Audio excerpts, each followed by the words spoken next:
All right, let's do number 65. Beautiful. All right, let's get this started.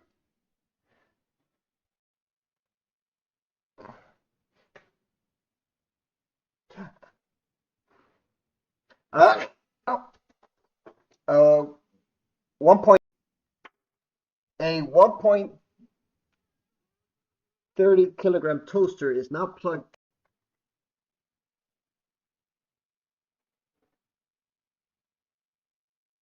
A 1.30 kilogram toaster is now plugged in. The coefficient of static friction between this toaster and the horizontal countertop is 0.350. To make the toaster start moving, you carelessly pull on its electric cord. All right, so the coefficient of static friction and horizontal countertop. Okay, so this problem is not going to be a toaster that's moving. It's going to be a toaster that's going to be overcome by static friction that's going to be stuck to the ground. That's basically what this problem is. And this problem is red.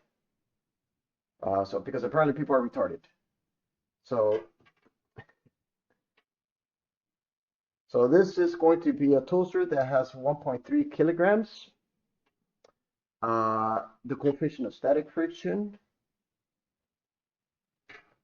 as I'm going to write it, not kinetic, but static. Let me retry this. Is going to be 0.350. And there we go. That's the, anyways, to make the toaster start moving. So basically it's this, folks. Think about what static friction is. When you supply a force, you're going to have a friction force. And that friction force is going to be equal, and don't say it's not, don't be a dumbass. That force is going to be equal to the force, to the friction force of the static. And maybe not including the 0.345. Then you could think of this as this value changes if you want to be realistic here. Um, so, but But this is the real case. In order to apply Newton's laws of motions, this would always have to be a case. I don't know what they say on the read. I don't care what they say on the read. It doesn't really matter what they say on the read because at the end of the day, Newton's laws of motion says that if the object's not moving, that there has to be a net balance force of zero. So by that logic, the force that you're pulling it from, the horizontal component, would have to be always, always, always, and I mean always, the static friction. Unless you overcome it, and that's it. The friction has a maximum value. Think of it like that, folks, because once you think of it in terms of like the definition, everything will start to make sense. So I'm going to think of this in terms of some object at some mass at some point. So I'm just going to think of this as a point, this object, just because this is kind of easier to draw the forces diagram this way. In fact, let's get rid of the ground. So the forces here would just be mg. And then you're going to pull it. You pull the electric cord. Okay, for the cord tension to be as small as possible, you should pull it at what angle above the horizontal? All right, beautiful. This is kind of cool. So you're going to pull it at some force F. Um, you're going to supply a cord on that toaster oven, and you're going to pull it at some force F. Um, and this is going to be the force of the friction. So you can set up the, and don't forget the normal force, of course. So this is going to be the normal force, and this was going to be F. All right. So the sum of the forces and the y component is simply going to be this. The component, if I'm going to define the angle from the horizontal here. The component of this right here, that's sine of theta. I'm going to start with that. F sine of theta plus the normal force minus, or what, minus mg is going to be zero because we're not going to move it up or down. The sum of the forces in the x here is simply going to be F cosine of theta this component minus the force of the friction. Now, keep in mind, folks, the friction value really varies, okay? However, I want to be clear on this. We're going to talk about the case where the friction has a maximum value. And that maximum value of the friction is the normal force, is the constant value of the friction, the maximum value, because really, like, this varies if the force varies. So I don't think they define that in the textbooks. But in order for Newton's law to be applicable, that would have to be the case that this value changes. But we're just talking about the specific value where this is the maximum value. So the force of the cosine minus F, and we're going to define that also to be 0. So we're going to say that that's not moving. So M0. All right. So now we have your two forces diagram. So from those two equations, we can define the normal force to be mg minus F sine of theta. F of this, plus minus, yeah, so this is correct. And the force, I'm going to put it right here just to make room. Cosine of theta minus the coefficient of static friction times mg minus F sine of theta. Notice I'm applying everything all together, equals 0. That's it, folks. That's all we need to solve this problem. All right. So this problem is red for some reason. And I haven't attempted to solve this problem before I press the record button.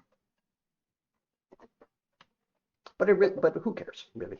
Because notice how easy this was.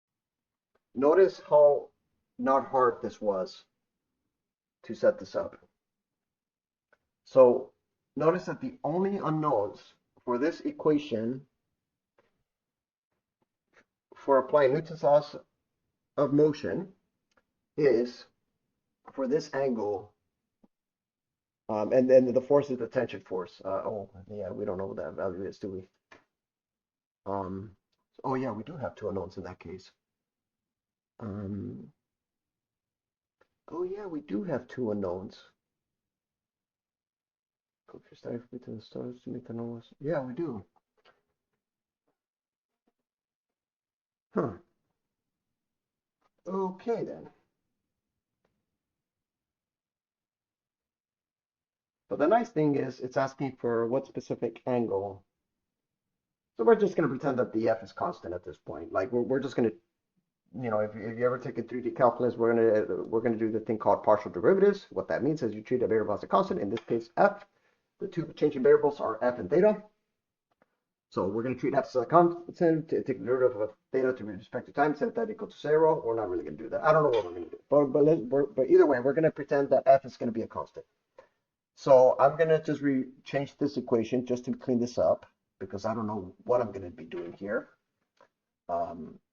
This is going to be plus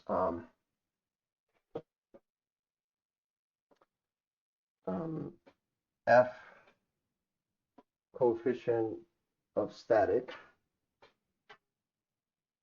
sine of theta minus the coefficient of static times mg, that's going to equal 0. So that means that the coefficient, what does it want? For the core to be a small, for the core tension to be small as possible. All right. To be small as possible. Oh, now I'm very lost.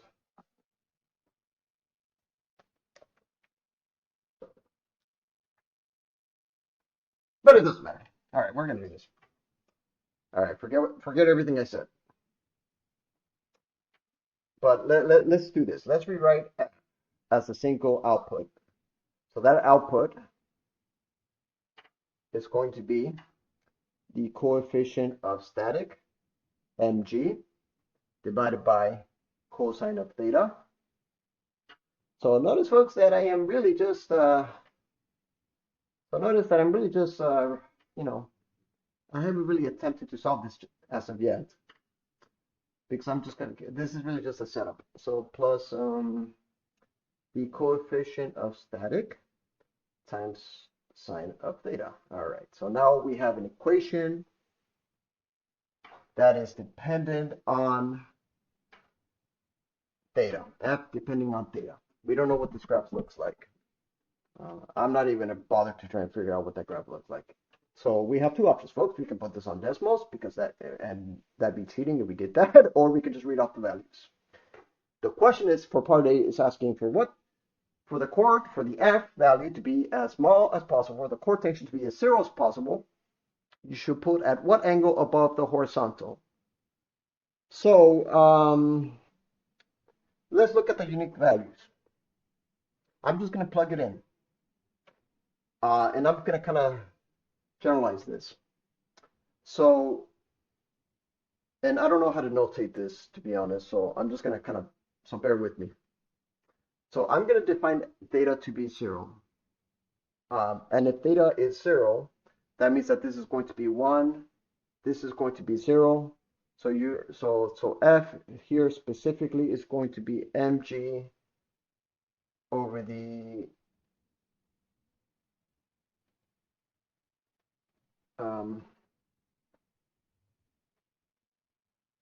I think it's just that. I think it's just mg. So because this would just be 0, this would just be 1.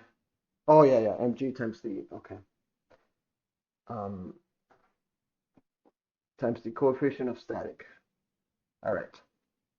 So what this means is that if the angle here is 0, that means you're going to pull it as a straight line.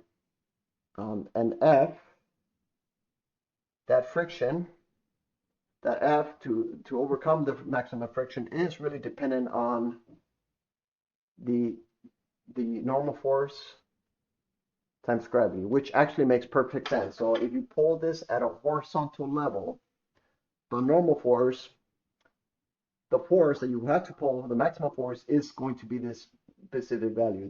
That's pretty big. Now let's define this to be 45 degrees. And let's define this to be 90 degrees. Let's start with 90 degrees first. So if f is specifically 90 degrees, you're going to be pulling it up, straight up. So in this case, this equation, cosine of 0 would be 0. I mean, 90 degrees would be 0. This would be 90. This would be mg. So the f is going to be mg.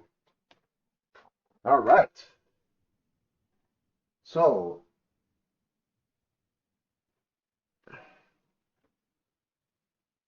for the chord tension to be as small as possible, at what angle above the horizontal? So this would eliminate the friction if you pull it straight up. So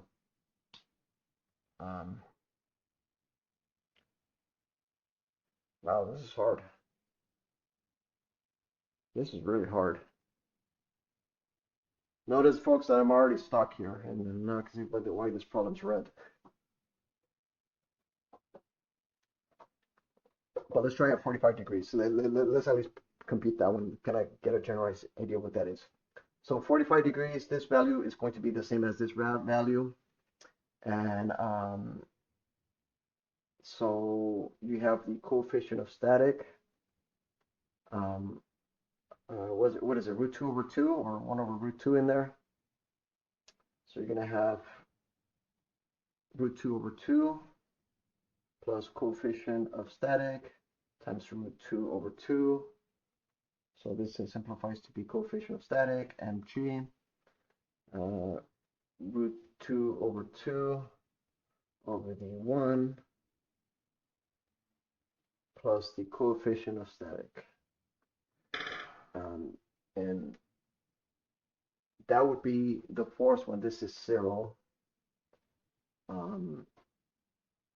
It might be 45 degrees now I think about it, but I could be wrong.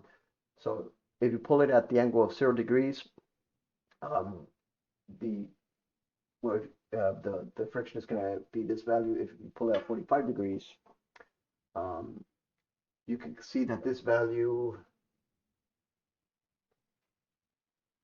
let's just put root 2 in there instead, just to simplify this whole thing. You can see that you're going to be adding 1.35. You're going to add some bigger value here, so that means that this whole, let me write that down. Let me see what that multiplier is. 2, I'm going to put this in my calculator. I don't know the answer, folks. I'm just kind of working this out. 1 plus 0.350. So you're going to have some value that's going to be greater than 1. So that means that this value, whatever this whole output is going to be bigger. So it's definitely not going to be at, you're going to have this equation right here, mg multiplied by 1.04 or 5-ish degrees. So probably that's not the solution. And we're not going to presume it's at 45 degrees. It could be, so I don't think it would be that. Let's find out. So I'm going to do this. I'm going to take the derivative of this to respect to theta, because that's literally the only way to do this kind of problem. And I'm going to take this value and I'm going to keep this separate just to kind of organize it. And cosine of theta plus the coefficient of static sine of theta. So we're going to take this whole thing to respect to theta. And really what we care about is the angle. So we're not really going to worry about this part. And oh my god, I don't know my derivative rules. Oh my, well I do, it's just, oh god damn it. Okay, cosine of theta. I don't know my quotient rule that much, so I'm just gonna rechange this.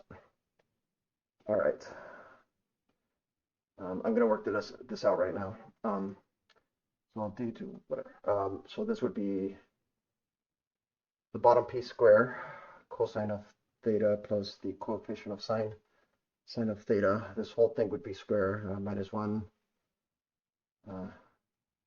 Subtract the 1, so, and then the derivative of the inside, which is going to be sine of theta or negative sine of theta,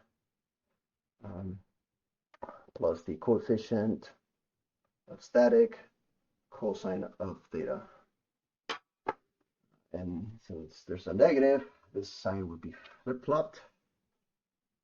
And since we just care about the value that's 0, we're going to just worry about the top. I don't think we care much about the bottom, really,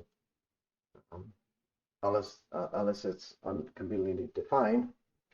So therefore, the angle here is sine of theta over cosine of theta. What am I doing?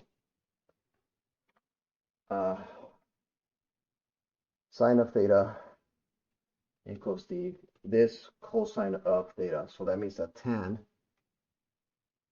of theta for this positive value would have to be the coefficient of static friction. I think that's going to be the solution right there. And we're going to verify with this in the graphic calculator to see if it matches. And this video is going to be longer than expected because this problem is hard as fuck. And the reason why it took long is because I was too lazy to even take the derivative rules, but I did it on this video. So I just did the whole thing for you guys. So that means that arc tan of the coefficient of static friction apparently is the smallest possible angle according to this. And I don't know if this is correct. I don't even know if this is right, but I'm going to find out. So so let's see what that is. So coefficient, so that's going to be a unique angle then. 0.350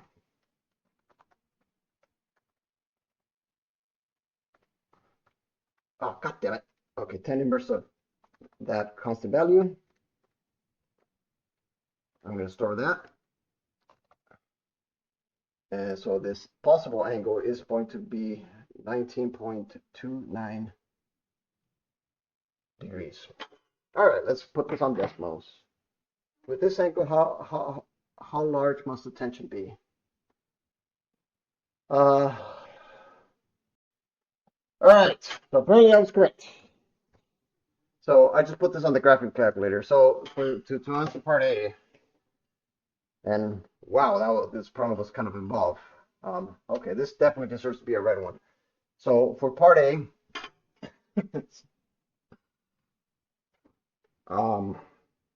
the angle here, I'm gonna redo these videos, folks. So I'm gonna try and make these shorter. This is what I got on my calculator. This is what I have when I put on this, but this is what the actual graph looks like. And the angle is from 0 to pi over 2, not degrees, because degrees it in red. But apparently this is the actual answer. Apparently from here, this actually gets smaller. It doesn't look like on the graph, but it does. So so this is the actual output. So at that angle specifically, and I do have that stored, so we can actually get the actual value in there. So let me double check this. UMG divided by 4.49 cosine of theta. I'm going to double make sure this is correct, which I think it is. It's not really, oh my god, it's not. What the fuck?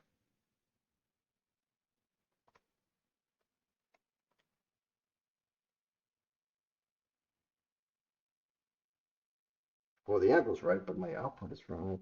I don't know. Oh, I put a minus instead of a plus. What the fuck? I'm an idiot. Okay, there you go. Yeah, it's okay. So the angle here is going to be specifically at 19.3 degrees. For part B, with this angle, how much large must the tension be? Well, it's basically this value right here. So F here is going to be 4.2 watt newtons. Very beautiful, folks. We're done. Hey, look, we did this correctly. All the way through the end. Holy fucking shit, this problem was hard. Actually, this was pretty, it wasn't hard at all. It was just involved. So I guess it wasn't at 45 degrees. And I didn't presume that. I kind of took an educated guess. So I never presumed that was the actual value. So I guess in order to find that value, you take the derivative, set it equal to 0, and you're going to have the equation, the smallest possible angle being tangent of theta has to be the coefficient of static friction. That it would have to equal that, and you're done.